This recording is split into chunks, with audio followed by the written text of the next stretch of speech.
Prochaine intervenante, j'accueille Madame Apolline Garnier qui va nous parler du côté technique de l'irrigation. Je m'adresse aux techniciens. Qu'en est-il de la présentation? Donc nous allons diffuser en direct à partir de Bordeaux. On me dit que c'est OK. Madame Garnier, je vous laisse la parole. Merci. Bonjour à tous. Est-ce que la présentation va se mettre toute seule? Voilà, super, c'est bon, je la vois. Merci beaucoup. Tout d'abord, je vous remercie énormément pour l'invitation à participer à cette conférence et puis au sujet de l'irrigation, qui est un vaste sujet, mais qui est quand même très intéressant. Donc je vais me présenter rapidement. Donc Apolline Garnier, je suis ingénieure en viticulture et œnologue depuis 2018. Et donc cela fait maintenant 3 ans que je travaille chez Fruition Science en tant que responsable du service irrigation et de la mesure du déficit hydrique. Voilà. Et donc j'ai l'honneur de pouvoir accompagner des viticulteurs, alors principalement en France, hein, dans diverses régions de France, Cognac, Bordeaux, mais aussi le sud-est de la France. Et je travaille également avec des viticulteurs au Chili et en Australie. Euh, alors, est-ce que vous pouvez passer la diapositive? J'ai l'impression que ça marche pas, le clicker. Oui, merci. Donc Fruition Science est une entreprise spécialisée en viticulture de précision. Donc elle a été créée en 2009, donc depuis une grosse dizaine d'années maintenant, par Thibaut Scolache et Sébastien Payen, donc que vous connaissez peut-être. Et nous avons maintenant donc 3 bureaux d'ouverts, donc un bureau aux États-Unis, en Californie, et 2 bureaux en France, donc un bureau à Bordeaux et un bureau sur Montpellier. Et donc nous sommes présents un peu partout dans le monde, donc principalement Californie et France, mais nous avons aussi des viticulteurs au Chili, en Argentine, en Israël et en Australie. Donc quels sont les services que propose Fruition Science? Donc en fait, il faut vraiment savoir que la raison d'être de Fruition Science et le cœur de notre métier, c'est vraiment la donnée. Donc c'est-à-dire quelles données collecter, à quel moment collecter la donnée, quelles sont les données qui sont pertinentes à regarder et qu'est-ce qu'on peut apprendre de ces données, comment mieux comprendre le comportement de la vigne, ses interactions avec son environnement, ses interactions avec le climat. Voilà, et comment vraiment mettre en forme la donnée, la valoriser pour derrière pouvoir prendre des décisions, rationaliser nos décisions et surtout, quelque chose qui nous tient vraiment à cœur, c'est de pouvoir respecter le calendrier de la plante, c'est-à-dire vraiment de remettre toutes nos décisions dans un contexte plante, pour respecter la plante et essayer voilà, au final, d'augmenter qualité et rendement, bien sûr, de nos clients en respectant la plante avant tout.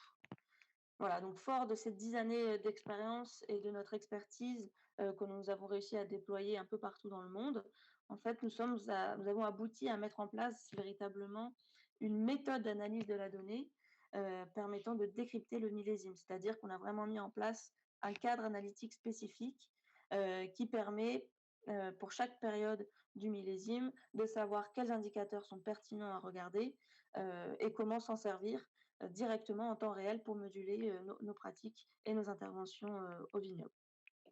Voilà, et donc à Fruition Science, on a 3 multi-compétences. Donc on a des agronomes, des data scientists et aussi des web développeurs qui nous permettent vraiment d'avoir une compréhension fine de la donnée, de pouvoir l'analyser et aussi de pouvoir essayer de la modéliser. Voilà, et donc toutes ces données que l'on regarde en temps réel, donc il y en a beaucoup, elles sont diverses et variées. Et donc, en fait, on est arrivé il y a 5-6 ans, à créer une plateforme sur Internet qui s'appelle 360 Viti, sur laquelle toutes ces données vont être centralisées. Et donc, chaque vigneron a accès en temps réel à sa donnée et peut suivre les indicateurs de performance de ces vignes et ainsi adapter ces opérations. Donc, on nous a demandé de participer à cette conférence, voilà, pour un peu vous raconter ce qu'on avait pu voir et ce qu'on avait pu apprendre de la vigne au cours de nos 10 dernières années, sur tous ces différents terroirs que l'on suit. Et donc, notamment, pourquoi pas au Luxembourg, avec l'arrivée du réchauffement climatique, des vagues de chaleur qui se font de plus en plus ressentir. Voilà, et donc le but du jeu, c'est de vous partager un peu ce que nous, on a appris depuis 10 ans à travers les données qu'on a collectées là, au travers les quatre coins du globe. Voilà, et de pouvoir en discuter avec vous. Donc, je vais d'abord faire une présentation un peu théorique, mais importante parce que il faut vraiment faire attention à ne pas avoir de confusion dans les termes qu'on va employer et qu'on se mette bien tous d'accord sur la définition de chacun des termes. Et donc, d'abord, je voulais revenir sur la définition stress hydrique et consommation hydrique, qui sont deux choses différentes. Donc, la consommation hydrique, c'est vraiment la soif réelle de la plante, c'est-à-dire la quantité d'eau qui va être transpirée au niveau des feuilles par la plante. Donc, c'est combien d'eau la plante consomme. Donc, ça peut être une donnée qu'on va avoir par heure, une donnée qu'on va mesurer à la journée, cumulée sur une journée. Ma plante a transpiré 3 millimètres, par exemple. Voilà, donc c'est vraiment une quantité d'eau qui est évaporée par la plante au niveau des feuilles. Et donc, c'est la transpiration de la plante.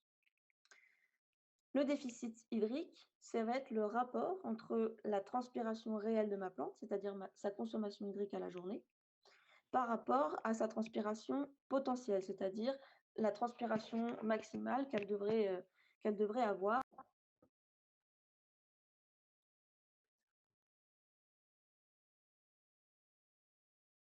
d'eau à la journée, n'est pas forcément un déficit hydrique par rapport à une vigne qui consomme 6 millimètres d'eau à la journée. Si la vigne qui consomme 3 millimètres d'eau, elle a une transpiration maximale de 3 millimètres d'eau, mais en fait, la transpiration qu'on mesure aujourd'hui équivaut à sa transpiration maximale. Elle ne peut pas transpirer plus. Donc, elle est en parfaite santé. La vigne qui transpire 6 millimètres, si sa transpiration potentielle, sa transpiration maximale est de 12 millimètres, ben, on comprend bien qu'en fait, elle transpire uniquement 50% de ses capacités maximales. Et donc, cette vigne-là est en déficit hydrique.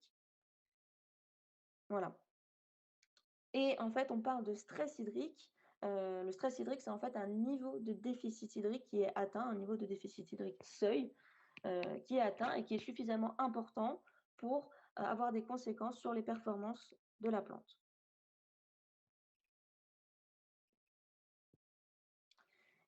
Et en fait, c'est bien le niveau de déficit hydrique et non la consommation hydrique qui va impacter la composition du fruit et du rendement.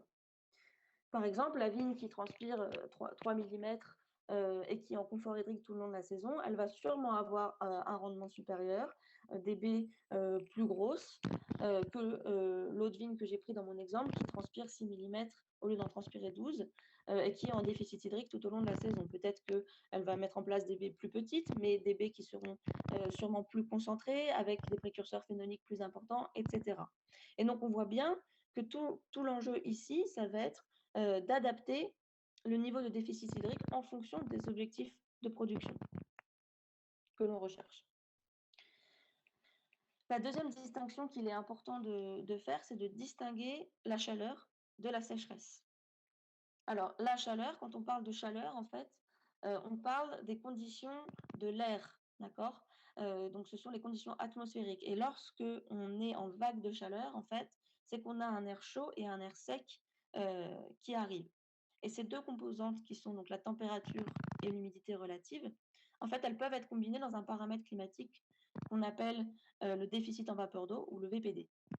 Donc, ce VPD, en fait, il s'exprime en kilopascal, c'est une pression.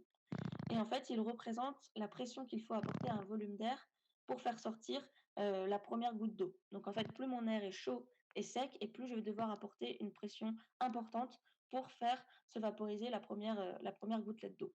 D'accord?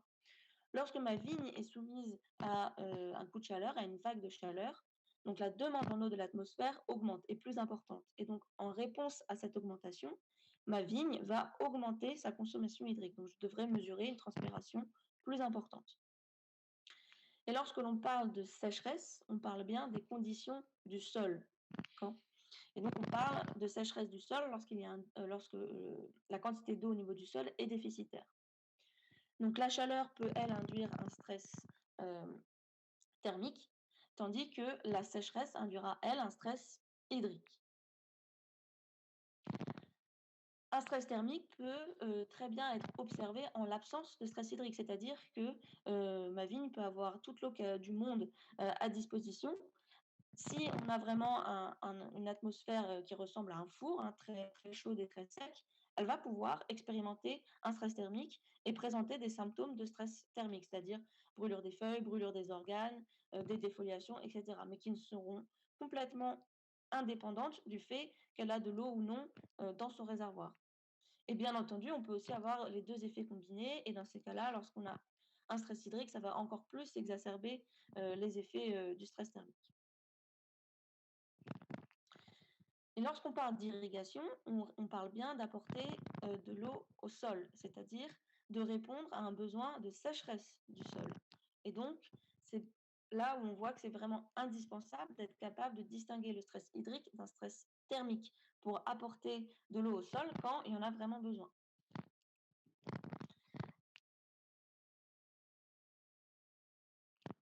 Alors, donc, comme on l'a vu en première partie de ma présentation, donc c'est bien le niveau de déficit hydrique qui impacte la composition du fruit et du rendement.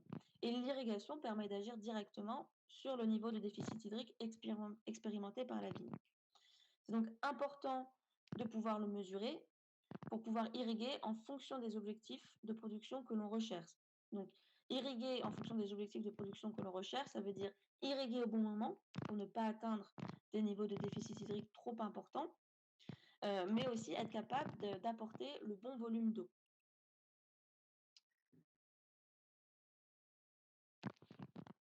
Donc, je voudrais revenir ici sur le fonctionnement de l'eau dans la plante et sa circulation pour mieux essayer de comprendre quels vont être les effets d'une vague de chaleur et les effets d'une sécheresse du sol euh, sur la circulation d'eau dans la plante et comment la plante va répondre physiologiquement à ces deux phénomènes différents. Donc en fait, il faut vraiment apparenter la plante à une tuyauterie, c'est-à-dire il y a un tuyau d'eau qui traverse la plante, qui va des racines jusqu'aux feuilles. Et donc ces tuyaux qui transportent l'eau, donc ce sont les vaisseaux de xylème.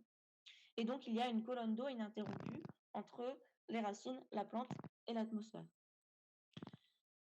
Et en fait, pendant la saison, il y a deux forces simultanées et contraires qui vont tirer sur cette colonne d'eau. Donc ça va être le déficit en eau de l'air qui va tirer sur la colonne d'eau pour faire transpirer les gouttelettes d'eau dans l'atmosphère. Et aussi, si on a un sol qui est déficitaire en eau, il va y avoir une force opposée à la force du haut qui va essayer de faire sortir les gouttelettes d'eau de la vigne dans le sol. Et comme on l'a vu à plusieurs reprises, eh bien, c'est bien la sécheresse du sol qui doit dicter l'irrigation. Et donc, du coup, comment faire pour lorsque l'on fait une mesure sur la plante pour réussir à distinguer ces deux phénomènes? Si on prend l'exemple de la mesure du statut hydrique de la feuille, donc l'outil traditionnellement utilisé depuis de nombreuses années et encore utilisé aujourd'hui, c'est la mesure du potentiel hydrique foliaire qui se fait avec une chambre à pression. Donc un rappel de cette mesure, c'est qu'on vient prélever une feuille de la vigne, on l'insère dans une cuve hermétique et en fait on va venir appliquer une pression à l'aide d'un gaz et venir faire apparaître la première gouttelette de sève. Et au moment où on voit apparaître la première goutte de sève, on va noter la pression qu'on a dû appliquer pour faire apparaître cette première goutte. D'accord. Donc si on prend l'exemple de deux situations, donc la situation de gauche où il fait 30 degrés, je suis un jour d'été, on va dire, mais je ne suis pas soumise à une vague de chaleur particulière. La vigne a plein d'eau à disposition au niveau du sol et je vais réaliser une mesure de potentiel hydrique foliaire, donc sur une des feuilles de ma vigne. Et je vais peut-être lire des valeurs comprises entre -6 et -10 bars, par exemple, qui sont des valeurs normales et qui ne sont pas inquiétantes en termes de déficit hydrique. Maintenant, je reprends cette même vigne qui a toujours de l'eau à disposition dans le sol, mais par contre, la vigne expérimente une vague de chaleur. Donc, on a un air qui est très très chaud, à plus de 40 degrés, et très sec. Et là, je vais venir faire la même mesure de potentiel foliaire. Et bien là, je vais lire des pressions de xylème beaucoup plus importantes, entre -10 et -15 bars, qui en général sont des signaux pour déclencher une irrigation, alors qu'en fait, ma vigne a toute l'eau qu'il faut dans le sol. Mais pourtant, je lis qu'il faudrait que je déclenche une irrigation. Donc, comment on explique ce décalage? Eh bien, parce qu'en fait, la pression du xylème que l'on va venir mesurer au niveau de la feuille à ce moment-là va intégrer l'effet de l'air et l'effet du sol. C'est-à-dire que la pression du xylème au niveau de la feuille va résulter à la fois du déficit hydrique perçu au niveau du sol et au niveau de l'air. Et c'est-à-dire que la pression du xylème, elle ne prend pas en compte que le manque d'eau au niveau du réservoir racinaire.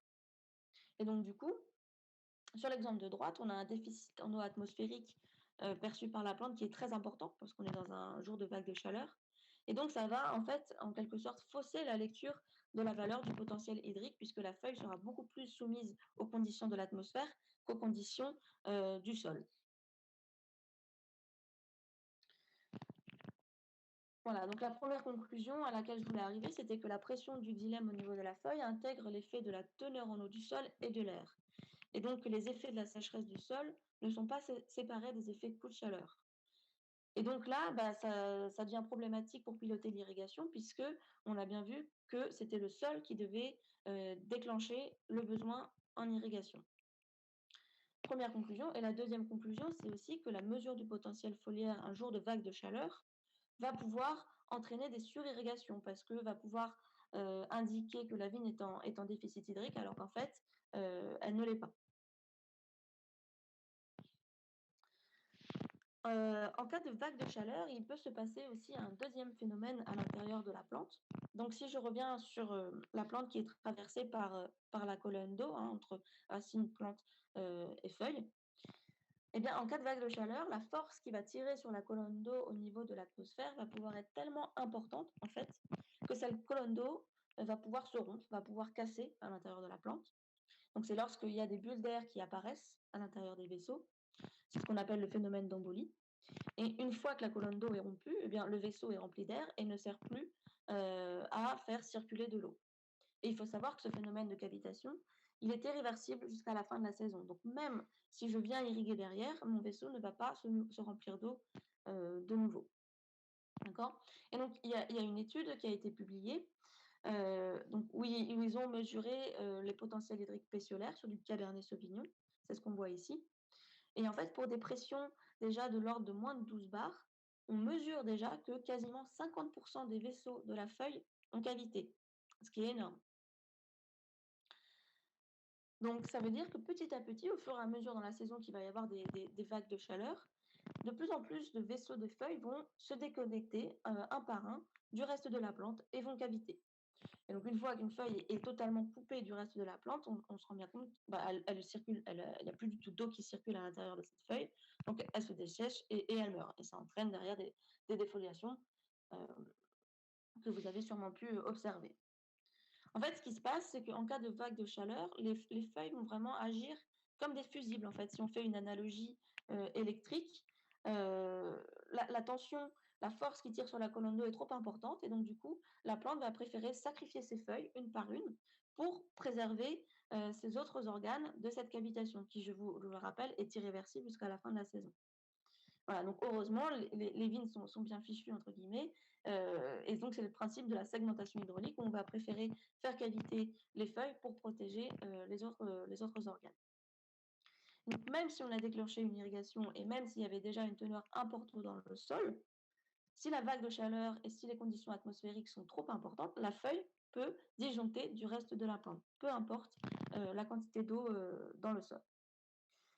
Voilà, et donc ces effets de la cavitation, alors des fois, ils n'ont pas de conséquences sur la vigne, mais si on a vraiment des vignes qui expérimentent trop souvent des vagues de chaleur et qui cavitent beaucoup, qui sont très sensibles aux vagues de chaleur, et bien petit à petit, la plante va perdre progressivement sa capacité à transpirer et donc ça va impacter le refroidissement des feuilles, derrière la photosynthèse et ça va pouvoir provoquer par la suite des perturbations dans l'accumulation des sucres et puis même aller provoquer jusqu'à la brûlure des tissus qui ne seront plus refroidis, par la transpiration.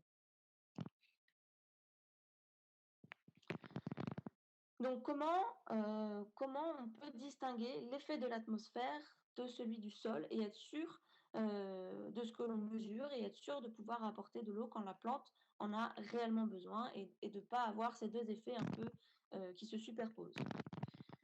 L'outil qu'on utilise depuis une dizaine d'années, maintenant, donc ce sont les capteurs de Fleetsets qui sont des capteurs installés directement au niveau du rameau de la vigne, et qui permettent de mesurer en temps réel le débit d'eau qui traverse la plante, c'est-à-dire sa transpiration. Donc, ils permettent de mesurer la soif réelle de la plante. Et surtout, c'est une mesure en continu, puisqu'ils sont installés à peu près de la floraison jusqu'au vendange. Et donc, on a une mesure par heure de la transpiration de la plante. Et donc, ils permettent au final d'obtenir ce qu'on appelle l'indice de confort hydrique, qui est en fait le ratio entre la transpiration réelle mesurée, que l'on mesure par ces capteurs de pixels, et la transpiration potentielle, la transpiration maximale de la vigne. C'est-à-dire que lorsqu'on a un indice de confort hydrique de 100%, là, ça veut dire que la transpiration réelle de la vigne que je mesure équivaut à sa transpiration maximale, donc pas de déficit hydrique. Et puis au fur et à mesure que le réservoir en eau du sol va se vider, la vigne n'est plus capable de transpirer ce qu'elle transpirait en début de saison, son maximum de transpiration, et donc on va avoir un déclin progressif de l'indice de confort hydrique. Et donc, voilà, maintenant on est capable en fait d'avoir des valeurs seuil de l'indice de confort hydrique. Par exemple, lorsqu'un indice de confort hydrique est compris entre 40 et 60%, ça représente un stress hydrique modéré. En dessous de 40%, on considère que la vigne expérimente un stress hydrique sévère.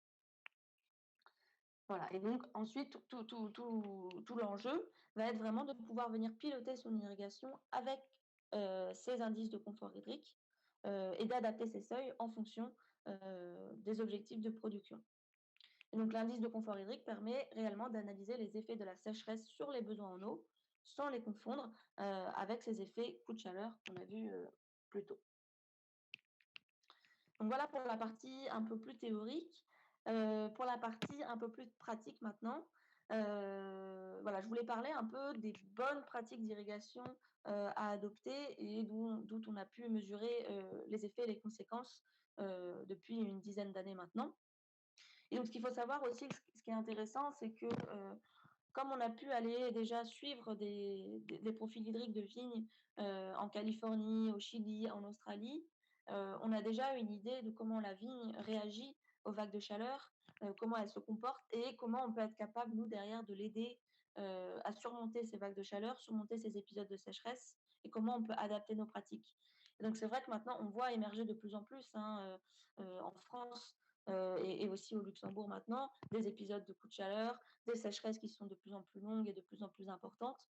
Et donc, c'est vrai que d'avoir déjà eu cette première expérience dans les autres terroirs du monde qui sont plus arides, ça permet vraiment d'aider en temps réel nos viticulteurs en France principalement euh, à faire traverser ces épisodes de la meilleure manière possible. Donc déjà, donc la première recommandation, vous l'aurez compris, c'est vraiment qu'il est très important de surveiller le déficit hydrique de l'eau et de l'air pour ne pas risquer des surirrigations en cas de vague de chaleur. Ce qu'on a appris aussi, c'est que c'était très mauvais de surirriguer la vigne et en fait, ça la rend encore plus sensible aux épisodes de vagues de chaleur. Une vigne qui a à disposition de l'eau tout le temps, va être beaucoup plus sensible à la cavitation, par exemple. Pour prendre un exemple, des vignes comme en Cognac, qui sont habituées à avoir un climat très humide, d'avoir de l'eau en abondance pendant toute la saison, bah, on a vu qu'en 2020 en France, c'était la première fois qu'on mesurait du déficit hydrique en Cognac, et bien les vignes n'avaient pas du tout cette même capacité à résister à la sécheresse et aux vagues de chaleur que des vignes que l'on mesure, que l'on suit en Californie, par exemple. parce qu'elles étaient habituées à avoir tout le temps de l'eau et le jour où il n'y en a plus, eh bien, c'est là que ça pose un problème, en fait. Donc, je vais rentrer un peu plus en détail par la suite. En fait, donc, là où je veux en venir, c'est que, il existe une résistance de la vigne, face à ces vagues de chaleur. Alors bien entendu, il y a un effet, cépage, il y a un effet génétique. Il y a des cépages qui sont, de par leur génétique, plus résistants naturellement, aux vagues de chaleur et à la sécheresse. Mais on est aussi capable, de par, nos pratiques, de par l'environnement de la vigne, de l'entraîner à être résistante, pardon, au stress hydrique et à mieux traverser, les vagues de chaleur. Donc quelles sont ces pratiques pour entraîner la résistance, de la vigne? Donc une des premières pratiques, ça va, consister à supprimer ce qu'on appelle, l'effet junkie, en fait, c'est-à-dire changer ses pratiques d'irrigation et ne pas droguer la vigne en quelque sorte en apportant des doses d'eau, régulières, en fait. On va privilégier, mimer, l'effet de grosses pluies ou d'orages pendant l'été qui vont apporter une grosse quantité d'eau, mais, à une fréquence, moins régulière. Donc voilà, on a vraiment mesuré, on a fait des essais et des tests en grandeur réelle. Et donc, c'est ce que, mince, pardon, j'ai oublié de changer le. Voilà, pardon. C'est ce que montre cette diapositive où vous avez l'indice de confort hydrique que l'on a suivi d'une vigne en grise, là, en couleur grise, où on lui a fait subir une seule grosse irrigation début juillet. Et donc, vous avez son indice de confort hydrique, on suit son profil de fin juillet jusqu'à fin août. Et à l'inverse, une vigne donc, qui est représentée par la courbe rouge, où on suit l'indice de confort hydrique, mais celle-ci, elle est soumise à des petites irrigations régulières de 6 millimètres toutes les 2 semaines environ. Donc, au final, on a apporté la même quantité d'eau à ces deux vignes, mais de manière différente. D'accord. Et donc, on voit bien que la courbe qui est en grise, eh bien déjà, elle est beaucoup plus souvent en moyenne dans un indice de confort hydrique satisfaisant, c'est-à-dire au-delà des 80%. Tandis que la vigne en courbe rouge, elle est plus souvent dans des zones plus critiques lorsque l'indice de confort hydrique atteint les 50%.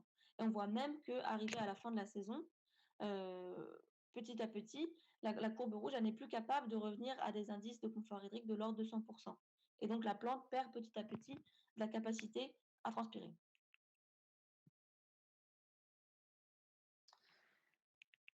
Et deuxième aussi observation de ces courbes, euh, pendant qu'on faisait ces essais, en fait, il y a eu trois coups de chaleur différents qui sont intervenus aussi à intervalles réguliers, donc qui sont symbolisés par les flèches oranges, donc le coup de chaleur 1, le coup de chaleur 2 et le coup de chaleur 3.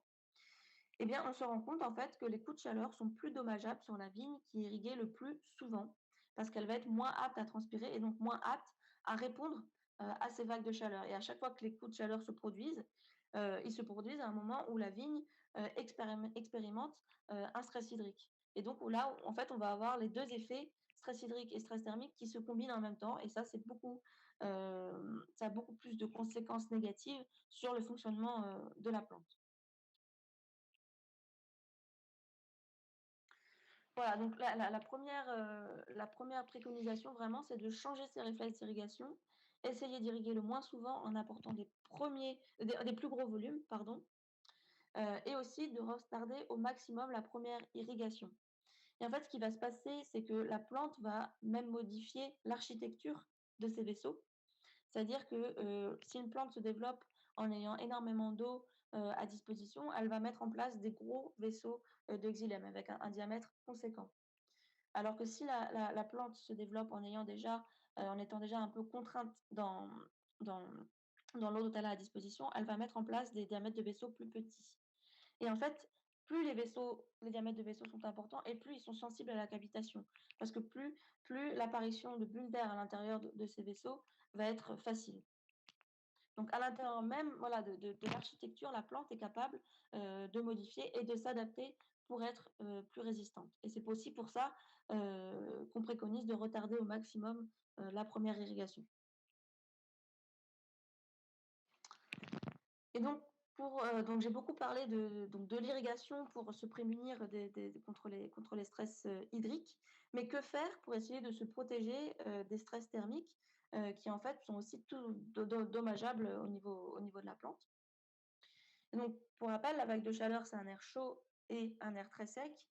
Donc, une des solutions qui est employée et qui est déjà commercialisée dans les vignobles californiens notamment, en fait, ça va être la brumisation, c'est-à-dire qu'on va venir brumiser de l'eau au niveau de l'atmosphère, au niveau des vignes, pour essayer d'augmenter l'humidité relative de l'air et donc de faire diminuer le VPD, le déficit en vapeur d'eau de l'air, et donc d'abaisser l'intensité de la vague de chaleur. Je sais qu'il y a aussi des essais de brumisation qui ont été faits, qui ont été mis en place en France.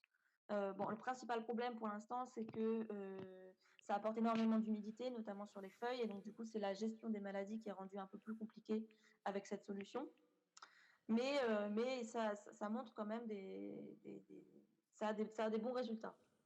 Une autre solution que je ne vous présente pas ici, mais c'est aussi des solutions d'ombrage. En fait, on va venir faire de l'ombre au niveau des vignes pour essayer de diminuer aussi cette demande climatique et abaisser l'intensité des vagues de chaleur. Voilà, je vous remercie pour votre attention.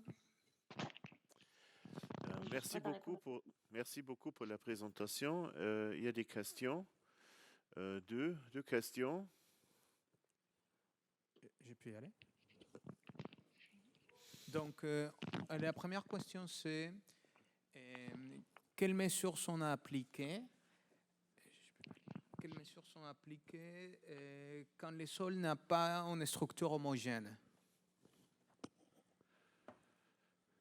C'est-à-dire quand le sol n'a pas une structure homogène? Oui, je ne sais pas qu'est-ce qu'il veut dire exactement avec les structures homogènes. Ils sont en train de réécrire. Non? D'accord. Bon, entre-temps, j'aimerais bien poser une autre question. Et si une vigne il a été jamais irriguée, quelles sont les mesures on doit faire ou les soins qu'on doit prendre pour commencer à irriguer? Alors, déjà, je pense que la première chose à faire, c'est d'essayer d'évaluer la consommation hydrique de ces vignes pour déjà mettre en place un système d'irrigation qui soit correctement dimensionné, et bien identifier aussi les zones qui sont prioritaires pour l'irrigation et s'assurer que les symptômes qu'on a vus, c'est vraiment des symptômes de stress hydrique et pas de stress thermique. Donc, faire attention à ne pas confondre vague de chaleur et sécheresse. Et ensuite, surtout, ne pas pratiquer des petites irrigations qui feraient remonter les racines en surface, et ce n'est pas du tout ce qu'on cherche à faire. Donc là encore, ça serait d'apporter des grands volumes d'eau, mais espacés dans le temps et réellement quand la vigne en a réellement besoin. Concernant, après, je ne sais pas si vous voulez que je parle plus des systèmes d'irrigation ou ce genre de choses, mais nous, ce qu'on recommande, c'est plutôt le goutte à goutte aérien. C'est plus facile à gérer en termes de fuite, de regarder, à maintenir. Goutte à goutte aérien, c'est pas mal. Et puis, si vous êtes sur un vignoble en pente, bah, bien entendu, faire attention à ce que les peignes pour l'irrigation soient placées en haut de la pente pour être sûr que l'eau irrigue tout l'ensemble de la parcelle. Mais sinon, oui, le premier conseil, vraiment, le premier point de vigilance, c'est de ne pas faire des petites irrigations qui risqueraient de faire l'effet contraire, en fait. Oui, justement, ça revient la question. Ça revient la question de la structure. Donc, il parle des sols profonds, riches en matière,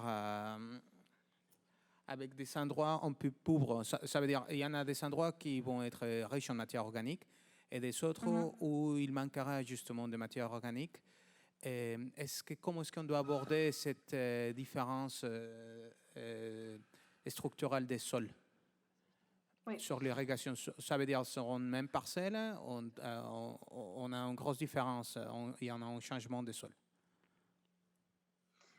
Oui, alors c'est vrai que les capteurs de flux de sève, ce que je n'ai pas dit, c'est qu'on les positionne sur 2 vignes sur une même parcelle. Donc, on ne va pas pouvoir aller mesurer le statut hydrique de chaque pied de la parcelle, ce n'est pas possible. Donc du coup, on va essayer de prendre des pieds de vigne qui sont représentatifs de l'ensemble de la parcelle. Et après, en fait, l'effet du sol est compris indirectement dans la mesure de la transpiration, de ce qu'on mesure de la plante. Et bien entendu, on va chercher sur des sols qui vont se dessécher très rapidement. On va peut-être réduire l'espacement entre deux irrigations pour éviter que le sol se dessèche de manière trop profonde, et on devrait ramener une quantité d'eau plus importante pour tout réhumidifier. Donc c'est important en effet de prendre en compte la texture, les composants du sol, mais en fait indirectement ces effets-là ils sont mesurés lorsqu'on mesure la consommation hydrique de la vigne à travers la mesure du flux de sève. Merci, et j'espère que ça a été répondu bien. Sinon, on aborderait en échange par chat un peu plus approfondi la question des différents sols. Et après, on a une autre question. C'est laquelle? Mais je ne sais pas qu'est-ce qu'elle dit. Wir haben eine weitere Frage. Ich hoffe, die Übersetzer sind da. Soll man bei den Jungpflanzen warten mit dem Bewässern, ist eine Frage.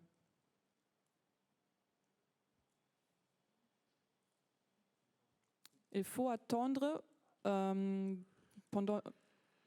avant d'arroser les jeunes plantes dans la vigne. C'est une question, est-ce qu'il faut attendre avant d'arroser les jeunes plantes dans la vigne? C'est ça la question? Oui, c'est ça la question. Combien de temps il faut attendre pour arroser les jeunes plantes? Je ne sais pas, pour être honnête, répondre à cette question, parce qu'on met en place le flux de sève sur des vignes qui sont déjà irriguées et déjà en production depuis minimum 2-3 ans.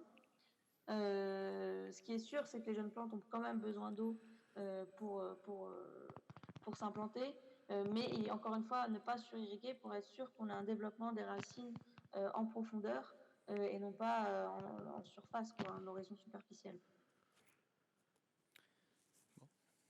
Ok. Merci beaucoup. Merci, Madame Garnier. Merci à vous.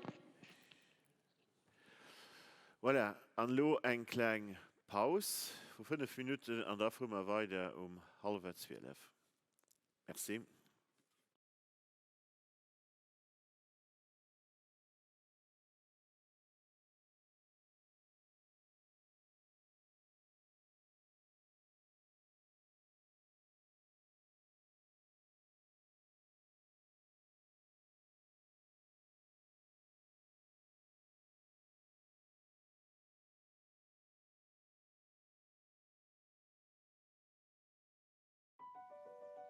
How can agricultural innovation be taken to the next level? A highly efficient, reliable, and intelligent tool is the key. This is the DJI Agris T16. The Agris T16 was designed from the ground up. It features 6 rotors, an RTK dual redundancy system, and an avionic redundancy system. It has a payload of up to 16 liters, a spray rate of up to 4.8 liters per minute, and 8 sprinklers work perfectly with the downward airflow, resulting in an impressive spraying effect.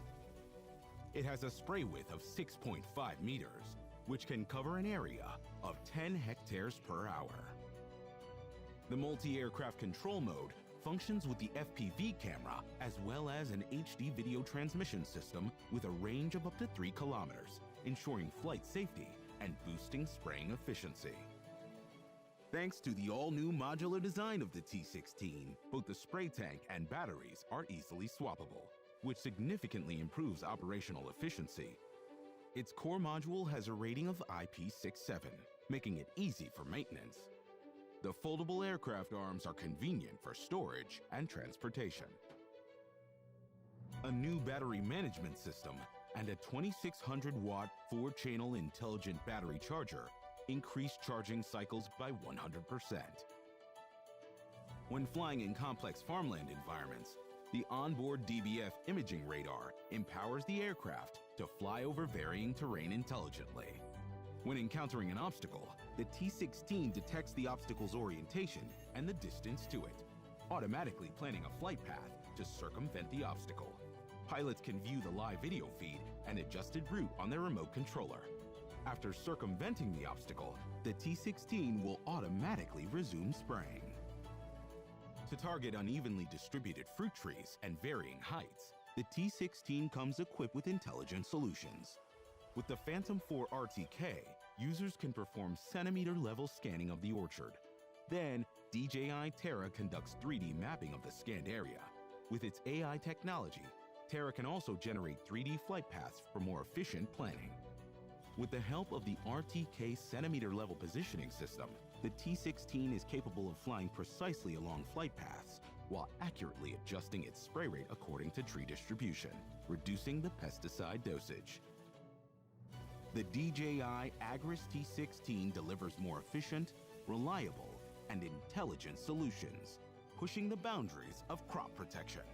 It lifts agricultural efficiency to new heights, opening more possibilities for the future of agriculture.